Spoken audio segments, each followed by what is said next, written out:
Un membre de votre entourage demande d'acheter un coup d'œil au compte en banque de la personne que tu protèges, qu'il soit plus ou moins bien intentionné, ce n'est pas si simple. Je t'explique tout. En théorie, il n'y a que deux types de personnes qui peuvent le faire.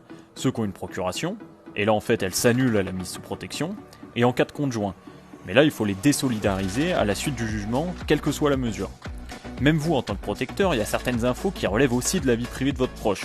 Par exemple, s'il est autonome pour réaliser certains achats de la vie courante, qu'il n'y a pas de risque particulier à les réaliser sans assistance, alors vous n'avez pas forcément vocation à le contrôler. Dans le cadre d'une mesure de protection, c'est donc pas directement les comptes en banque que l'on peut partager, mais plutôt le compte rendu de gestion qui est élaboré chaque année. Il doit être remis avec les pièces justificatives au subrogé tuteur et au subrogé curateur s'il y en a un. La personne protégée est aussi en droit d'en recevoir un exemplaire.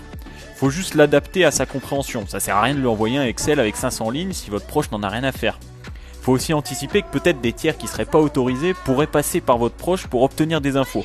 Si vous pensez que c'est un risque, qui peut nuire à votre proche, alors adaptez les infos que vous lui transmettez en ne lui donnant que l'essentiel. Le juge peut décider, si votre proche donne son accord, de donner une autorisation d'accès au compte de gestion à un conjoint, un parent ou tout proche qui justifierait d'un intérêt légitime.